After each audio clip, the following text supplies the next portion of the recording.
Can a homeless boy's cry change everything? When a homeless kid shouted "Don't eat that," no one expected what would happen next.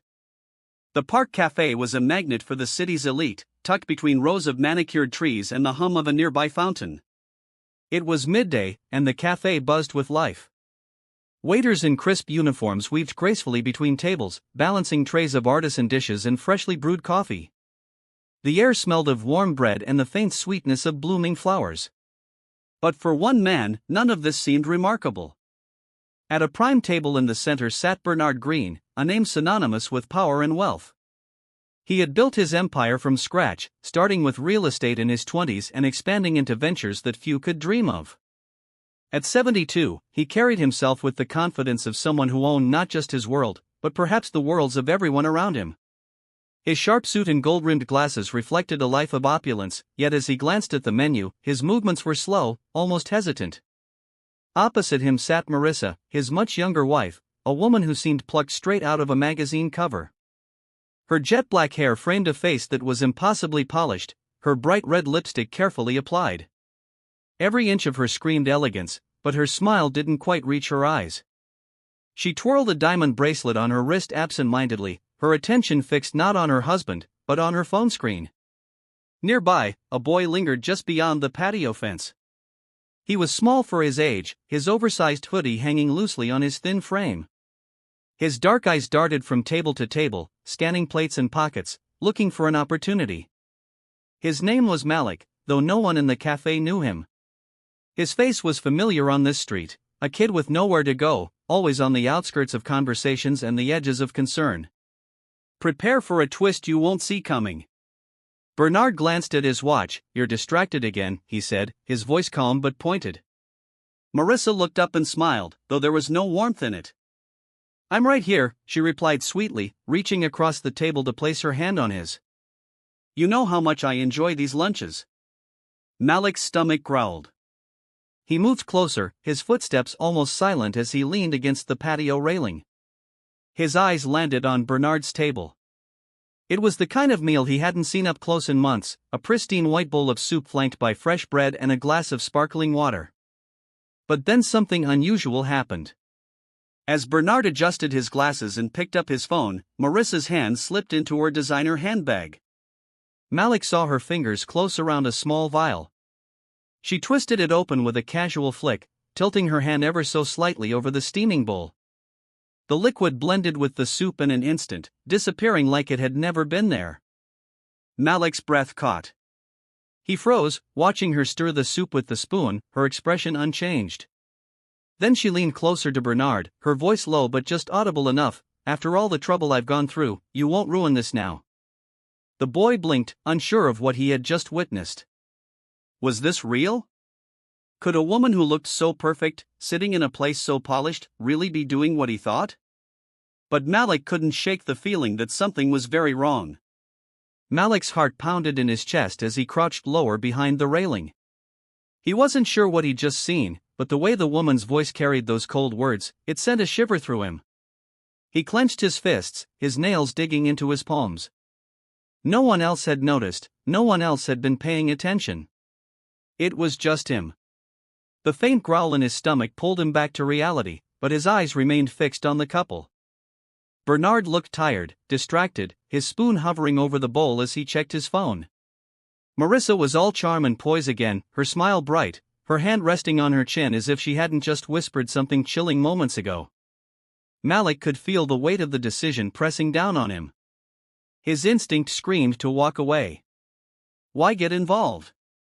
Who would believe a kid like him, a boy in a threadbare hoodie standing at the edges of a world he wasn't welcome in? He swallowed hard, glancing around at the other patrons, laughter, chatter, the clinking of glasses. No one cared, no one even noticed him. But his gaze returned to Bernard's spoon, now dipping into the soup. Malik felt his chest tighten. It wasn't just his imagination, he had seen her pour something into it. He knew what would happen if the old man took a bite. His thoughts raced. He didn't know this man, but that didn't matter, wrong was wrong. The moment stretched endlessly, and then, without thinking, Malik pushed himself off the railing and marched straight to the table. His legs felt like lead, but his feet didn't stop. His voice cracked as he shouted, "Don't eat that." Heads turned, conversation stopped mid-sentence, the clatter of a dropped fork echoed across the café. Bernard froze, his spoon inches from his lips, his wide eyes locking onto the boy. Marissa whipped her head around, her expression hardening. "What did you just say?" she demanded, her voice sharp enough to cut through glass. Malik didn't falter. His voice was shaky but loud enough for everyone to hear. "She put something in your food. I saw her. Don't eat it." Gasps rippled through the cafe as every patron turned toward the scene. The silence that followed was suffocating. Malik stood his ground, his chest heaving as adrenaline coursed through him.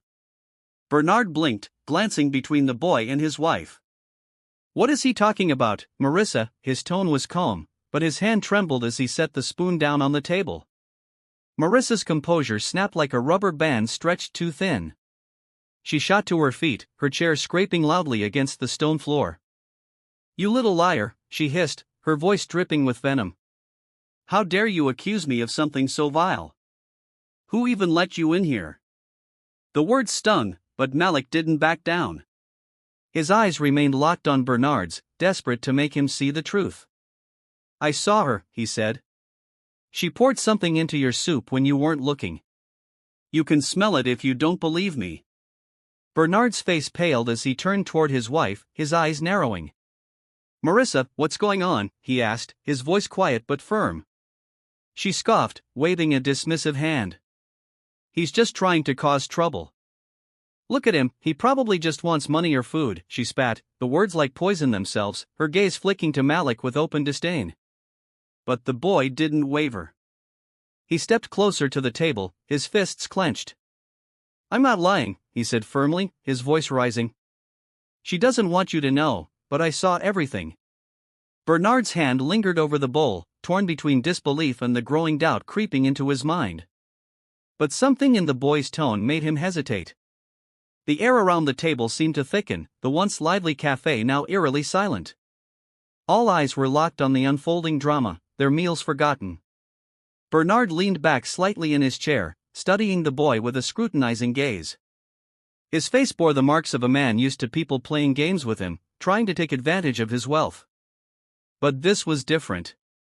The boy didn't flinch, didn't look away. "Malik, is it?" Bernard asked, his voice steady, though a trace of suspicion lingered. The boy nodded. "Yes, I'm telling the truth." "Please don't eat it," he said, his voice soft but insistent. Marissa let out a harsh laugh, crossing her arms as she stared Malik down. "This is absurd," she snapped, her tone icy. "He's just some street kid looking for attention. Are you really going to entertain this nonsense, Bernard?" But Bernard didn't answer her. Instead, he picked up the spoon again, this time holding it closer to his face. His hand trembled slightly, not from fear, but from the quiet storm brewing within him. "Marissa," he said slowly, his eyes meeting hers, "you heard him. What exactly is going on here?" Marissa's mask of poise cracked further, her lips pressing into a thin line. "I can't believe you're even asking me that. It's insulting." She turned to the growing crowd, her voice rising. "He's lying. Look at him, he probably doesn't even know who you are. Why would you trust him over me?" The weight of her words hung in the air, but they didn't have the effect she'd hoped for. The crowd was murmuring now, their eyes darting between the three of them. Whispers floated through the air. "Did she really do it? Look at her, she seems nervous. That boy doesn't look like he's making this up." The murmurs only fueled Marissa's fury. She slammed her hands on the table, her polished demeanor gone. "Enough of this, Bernard. Eat your damn soup and let's go," she hissed, her voice trembling with rage. But Malik wasn't backing down. He took another step forward, his fists clenched tightly. "If you won't believe me, then call someone to test it," he said, his voice rising with urgency. "You're rich, you've got lawyers, doctors, people who can figure it out. But don't eat it. If you do, you'll regret it." Bernard's jaw tightened as he turned back to the bowl.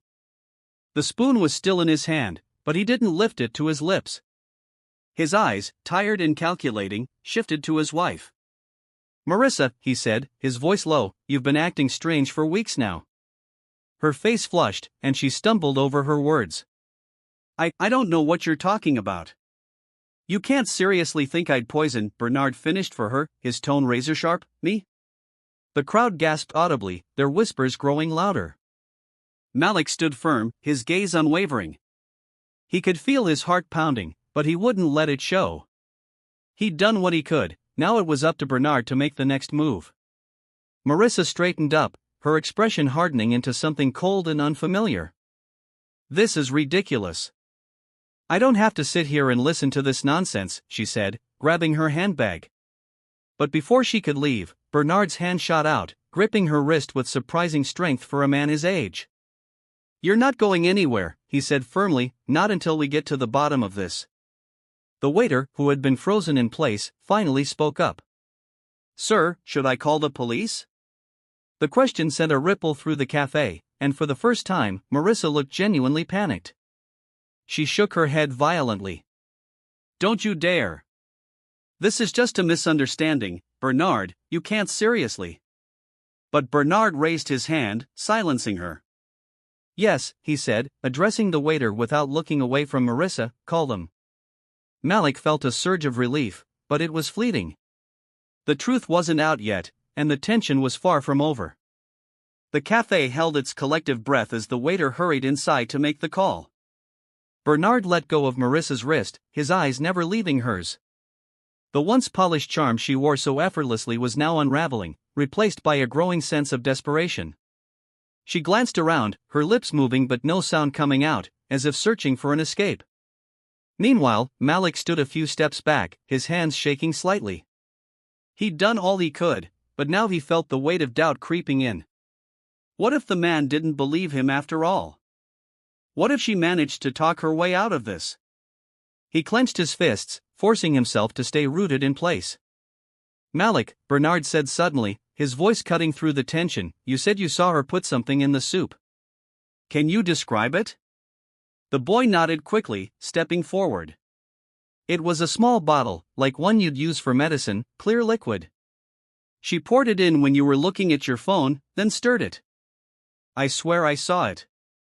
Bernard's face tightened. He turned to Marissa, who was already shaking her head. This is absurd, he's lying. Why would I? But Bernard cut her off. Why would he lie? What could he possibly gain from this? The crowd murmured again, and the sound of sirens in the distance added to the charged atmosphere. Marissa's eyes darted toward the soup, and for a split second, her carefully crafted facade slipped completely. She looked cornered. Then, as if grasping at straws, she rounded on Malik. You've been spying on us, haven't you? Trying to cause trouble because you're jealous of people who actually have something. The words hit Malik like a slap, but he stood his ground. I'm not jealous, he said firmly. I saw what I saw, and I couldn't just stand there and let you hurt him. The sirens grew louder, and soon 2 police officers entered the cafe. The room seemed to shrink as they approached the table, their hands resting on their belts. What's going on here? One of them asked, his tone neutral but authoritative. Bernard stood, his towering frame still commanding respect despite his age. Officers, I need you to take a look at this, he said, gesturing toward the bowl of soup. This boy claims my wife poisoned it. The officers exchanged glances, their expressions carefully blank. One of them leaned down, sniffing the bowl cautiously, then turned to Marissa. Ma'am, do you have anything to say about this? Her face turned crimson. This is ridiculous, he's just a street kid trying to make trouble. Bernard, you're really going to let this nonsense go this far? But the officer wasn't buying her deflection. We need to test the contents, he said, reaching for the bowl. No! Marissa snapped, her voice rising. The outburst drew even more attention, and her sudden panic only made her look guiltier. The officer paused, narrowing his eyes. Ma'am, is there something you'd like to tell us before we proceed? Marissa hesitated, her chest rising and falling rapidly. She looked at Bernard, then at the officers, her hands trembling as she clutched her handbag. Finally, her resolve crumbled. Fine, she spat, her voice low but dripping with venom. You want the truth? I'm tired of living in his shadow, tired of his control over everything. He was never supposed to make it past this year, and she stopped abruptly, realizing too late that she'd said too much. The cafe erupted in gasps, some patrons pulling out their phones to record the scene. Bernard's face went pale as the weight of her confession hit him like a truck. The officer stepped forward, his expression grim. Ma'am, I'm placing you under arrest for attempted murder. Please put your hands where I can see them. Marissa's composure shattered completely. She screamed, trying to wriggle free as they secured her hands behind her back. You don't understand. I deserved everything he had, everything, she shouted as they led her away, her voice echoing through the stunned cafe. Bernard sank back into his chair, his hand trembling as he pushed the soup away. For a moment, he said nothing, his face a mask of disbelief and betrayal. Then his eyes found Malik, who stood frozen, unsure of what to do next. But as Bernard's gaze softened, a flicker of gratitude replaced the anger in his expression. Malik hadn't just saved his life, he'd revealed a truth Bernard would have never seen coming. The cafe slowly returned to a low hum of whispers and murmurs as the officers escorted Marissa out, her protests fading into the distance. Patrons exchanged wide-eyed glances, still reeling from what they had just witnessed. Some looked at Bernard with pity, others with curiosity. But Malik didn't move. He stood rooted to the spot, unsure if he was supposed to stay or slip away quietly. Bernard turned to the boy, his face still pale but his eyes now steady. Malik, he said softly, gesturing to the seat across from him, sit. Malik hesitated, glancing around at the onlookers, but Bernard's voice carried a weight that made him obey. Slowly, he sank into the chair, his shoulders tense. You saved my life, Bernard said, his voice low but firm. I don't know how I can ever repay you. Malik fidgeted, his hands gripping the edge of the table. I couldn't let it happen, he said quietly. I couldn't just watch and say nothing. Bernard nodded, his gaze distant for a moment, as if replaying the entire ordeal in his mind. Most people would have, he said after a pause. They would have turned the other way, pretended they didn't see. But you didn't. That took courage, boy. Malik shrugged, his voice barely above a whisper. I guess I don't like seeing people get hurt, that's all. Bernard leaned back, studying the boy. For the first time, he seemed to really see him, not just as a scrappy kid on the streets, but as someone with a story, a soul. How long have you been out here? The question caught Malik off guard. He looked away, his voice tinged with embarrassment. A while. Bernard frowned but didn't press. Instead, he reached into his pocket and pulled out a sleek black phone. Wait here, he said, standing and stepping aside to make a call. Malik watched him, unsure of what to do. His heart pounded with anxiety. Was he in trouble now? Was Bernard going to call someone to have him removed? But when Bernard returned, his expression was calm, almost kind. Help is on the way, he said simply. Help? Malik asked, his brow furrowing. Bernard nodded. I called someone I trust. They'll make sure you have a place to sleep tonight, somewhere safe. And if you'll let me, I'd like to do more than that. The boy's eyes widened. You don't have to do that, he said quickly, his voice defensive. I didn't do this for money or anything. Bernard smiled faintly. I know, that's why I want to help. You did something most people wouldn't have, and trust me, Malik, if the world had more people like you, it would be a much better place. For the first time in a long while, Malik felt a warmth he couldn't quite describe. He looked down, unsure of what to say. The cafe patrons began to disperse, but the weight of what had happened lingered in the air. Bernard picked up his glass of water, taking a long sip before speaking again. Sometimes life gives us the chance to change someone else's story, he said, his voice thoughtful. You changed mine today, Malik, and maybe, just maybe, I can help change yours. The boy glanced up at him, his dark eyes glistening with something he hadn't allowed himself to feel in years, hope. As the two sat in silence, the sun continued its arc across the sky, casting long shadows across the cafe. The lesson wasn't lost on anyone who had witnessed the event. Courage doesn't always wear a suit, and kindness doesn't always come from the wealthy. Sometimes it's the people we overlook who have the greatest strength of all. In the end, Malik's bravery didn't just save a life, it reminded everyone in that cafe of the power of standing up for what's right, no matter the odds. If this story moved you, don't forget to hit that subscribe button and join us for more tales of courage, truth, and redemption, brought to you by Dark Stories. Share this video with someone who might need a reminder that even small actions can create life-changing impacts.